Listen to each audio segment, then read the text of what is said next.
The second coming of the Donald is a momentous event in the political landscape, not just in America, but across Europe and, in fact, the Western world, and perhaps further afield in the more authoritarian regimes of China, North Korea, Iran, and Russia. Because this wasn't a vote entirely for Trump. It was, as the last election in Britain in July, a vote against the incumbents. The vote was against the Kamala Harris embodiment of the terminally woke liberal elite.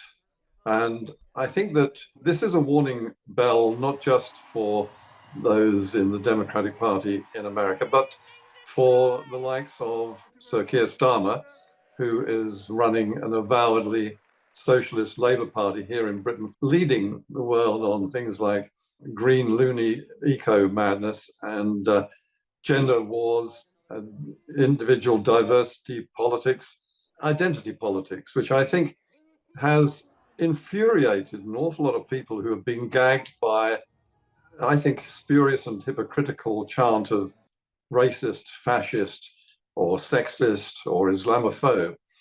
People have been forced to keep silent while, in their view, the world has been ruined and society, the fabric of society, has been badly impacted by the bullying of people who have tried to destroy the freedom of speech and therefore the freedom of the press, without which the democratic process cannot survive.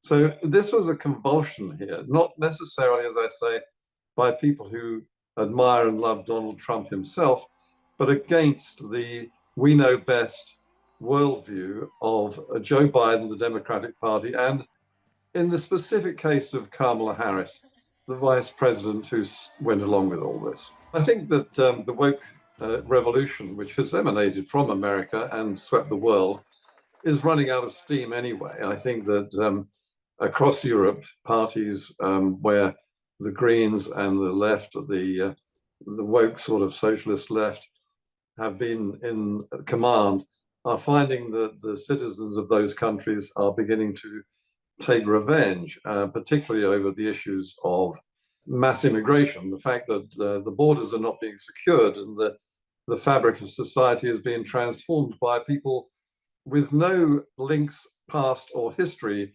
associated with the country that they've effectively colonized. So I think that this is something that, as I say, it's not just Donald Trump that they're going for. It's a revulsion against the dictatorship and the tyranny of those people who think they know best about how we should lead our lives. And the tendency of that group to stymie any debate or resistance to their charge, which is extremely damaging to our ways of life in the West. We are not used to being told what we must do and what we must not do. We are a society which likes to have opinions. And I think that this is where we will see a genuine revolution under Donald Trump with the free speech crusader Elon Musk, the most powerful and richest man in the world, I think, beyond the president himself. I think that what Musk is going to do is to wage war on woke. And he's already doing so. It was Elon Musk who branded Keir Starmer two-tier Keir because of the way that he encouraged the almost overblown and severe crackdown on what he termed right-wing extremists, while ignoring months of protests by anti-Jewish, pro-Palestinian marches through London.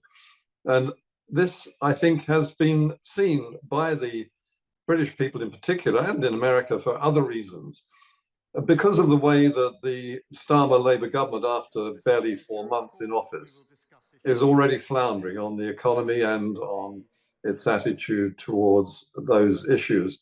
And I think the fact that the shattered Conservative Party is already back in the lead over Starmer's Labour government speaks volumes about the way that the electorate is moving away from the old politics of the last few years, and desperate for a change, which I think is embodied by the election of President Trump.